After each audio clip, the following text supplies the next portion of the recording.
and former transit employees are raising concerns after a 2 Investigates report on bus safety. Once the accident happens, the retraining doesn't happen immediately. It happens months down the road or even year. And then you're like, why am I even here? And they say it could end up putting passengers and drivers at risk. 2 Investigates looked into accidents involving VTA buses and discovered concerns over training and transparency. After our first report, VTA employees came forward to share what they say are holes in the agency's safety system. 2 Investigates' Candace Wynn is here now to continue her coverage tonight. Candace? Yeah, Frank and Julie, generally speaking, riding public transportation is extremely safe. VTA buses travel tens of millions of safe miles every year. But inevitably, accidents happen, and we wanted to look at bus safety records across the Bay Area and the response when things go wrong. Solutions that move you. Santa Clara Valley Transportation Authority's motto and mission. That some within VTA say missed the mark on safety. Do you think VTA is prioritizing safety? I don't. Image. I think it's all about the image. Safety is not the #1 priority. John Courtney is with ATU Local 265, and this woman, who we'll call Jane, worked for VTA for 15 years, most recently as a bus operator. She doesn't want her identity revealed out of fear of retaliation and has a wrongful termination complaint against the agency. She watched our 2 Investigates reports in May with fellow former drivers and says they had a strong reaction. Everybody started saying, oh yeah, I'm guilty. I probably don't pull up to the curb close enough.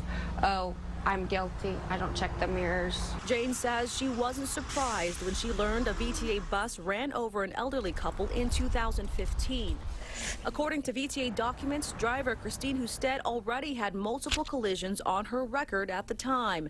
And for one of those accidents, she received a single day of retraining 5 months after the fact. What does the public need to know in terms of driver retraining? The retraining varies. It depends on the trainer.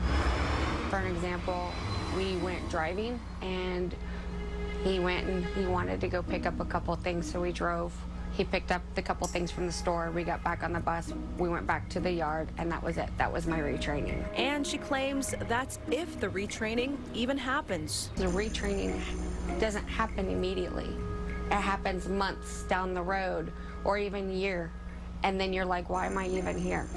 There are some pieces of missing pieces of safety throughout the system. John Courtney has worked in public transportation for 40 years. I personally believe that we really do have good trainers, but maybe, as we spoke earlier, this might be a time to reassess. Reassess after major accidents, like the death of longtime VTA employee Benny Chung, who was intoxicated when he was apparently hit and killed by the bus he was just riding.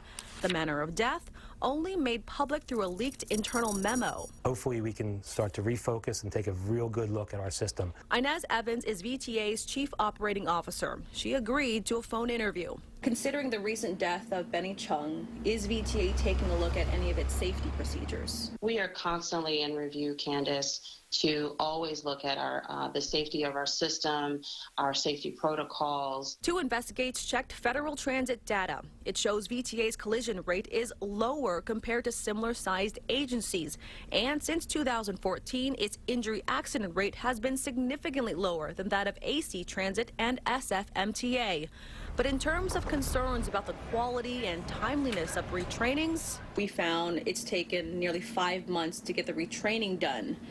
Can you respond to that? Is that an acceptable amount of time? I can tell you that we are addressing our accidents based on the staffing, based on the incident that occurs. Evans says currently VTA only has 5 bus drivers who need to be retrained, and she says she's launched an apprenticeship program. I believe in VTA, I believe in public transit. But for employees like John Courtney and Jane, they say beneath what's advertised, the agency can do better. I think VTA should let people know how many safety issues are out there. We are public servants, and we need to refocus.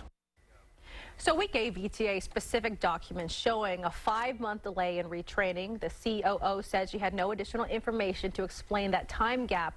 We also learned VTA and AC Transit say they do not have a standard operating procedure for bus accidents, basically a strict guideline for what to do when an accident happens. Samtrans and SFMT, on the other hand, they have those. So when a driver is waiting to be retrained, are they still driving or are they taken off the road? We asked that question specifically to the COO, and she couldn't give a specific, straightforward answer, but said every case is dealt with on a case-by-case basis.